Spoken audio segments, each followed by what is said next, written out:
Okay, pick 2 then. The Browns didn't do anything the rest of Thursday night. We thought, there were reports and rumors the Browns were looking to trade back up into the back end of the first round. We thought it might be for a quarterback. There were reports the next day that they were trying to get up for an offensive tackle. Maybe it was Josh Simmons and all that kind of stuff. Nothing happened on Thursday night, so the Browns stick and pick at round 2. There were also reports all day on Friday that the Browns were looking to trade back out of 32. They didn't do that either. So they stick, they pick 32, the first pick to kick off Friday night, and they take Carson Schwesinger, the linebacker out of UCLA. So this is a guy, when this pick came in, it was like, oh, you got to be kidding me. See, I said I wasn't going to give any opinions, but here we go. You got to be kidding me. We're going defense again to start this round. Like, come on, we need offensive playmakers and all this stuff. The Browns went and they made sure in the first round, they wanted to solidify their defensive interior, and they got the best defensive tackle in the draft. The Browns also wanted to solidify their linebacker position, and they went and got the best linebacker in the draft. So from that perspective, I can't fault them too much for these picks. While it wasn't my favorite pick because it's not the position I wanted, I totally understand it. So Schwesinger. Am I even saying that right? I don't know. But anyway, so he's 6'2", 245, 22 years old. All these guys they got, for the most part, very young and very high in college production. That's key. Schwesinger was, am I even saying that right? You guys help me out here. Schwesinger was number 1 production scorer among linebackers. If you remember, Mason Graham was number 1 production scorer among DTs. So his college career, 2021, he was a redshirt walk-on as a freshman.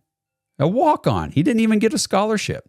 2022, played in all 13 games as a reserve and on special teams. He had 15 tackles and a half a tackle for loss. He received a scholarship before that season. So they were impressed with him. He ended up getting a scholarship in 2022. 2023, played in all 13 games again as a reserve and on special teams. He had 12 tackles, 2 TFLs, and a sack. So he walks on. Next year, he gets a scholarship. The next 2 years, that year and the year after, he's kind of playing in the reserve role, special teams, not making a huge impact. 2024 comes around this past season, and look out. Carson Schwesinger, first team Associated Press All-American, first team All Big Ten Conference.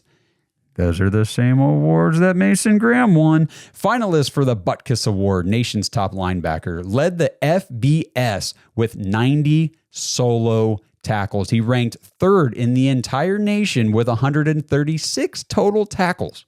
He was a team captain. He played in all 12 games with 10 starts, 8.5 tackle for loss, 4 sacks, 2 picks, 3 pass breakups, and a forced fumble. NFL Draft Prospect Profile says Schwesinger went from walk-on to All-American at UCLA. He is a human bloodhound, pairing elite instincts with an understanding of blocking schemes and run tracks. The pursuit speed is average, but his play recognition helps him play fast. He's undersized and takes the worst of it when blockers can get on top of him, but he is a good athlete in coverage. He's also a sound technician as an open field tackler and bona fide standout on special teams. Schwesinger was a starter for only 1 season, but his instincts, athleticism, and competitiveness help him project as a future starter either inside or as a 4-3 will linebacker. The second pick for the Browns, where they went and they just got a freaking football player, a guy who he's going to fly across the field. He's going to be at the ball wherever it is.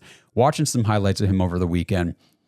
I mean, he was the number 1 linebacker on most of the big boards. And, outside of Jihad Campbell from Alabama, who is a different type of linebacker by my understanding. But either way, Schwesinger was at the top of the boards, and the Browns scoop him up immediately on to kick off day 2. So very excited for the defense. I mean, if we're just kind of setting aside our emotions about not getting a wide receiver or, a quarterback, one of these top guys that we were hoping the Browns might do in the first round, top of the second, dial back a little bit. Look what we just did for our defense. It's going to be pretty lethal, and it's going to be fun to watch these young guys contribute and just see how things go this year.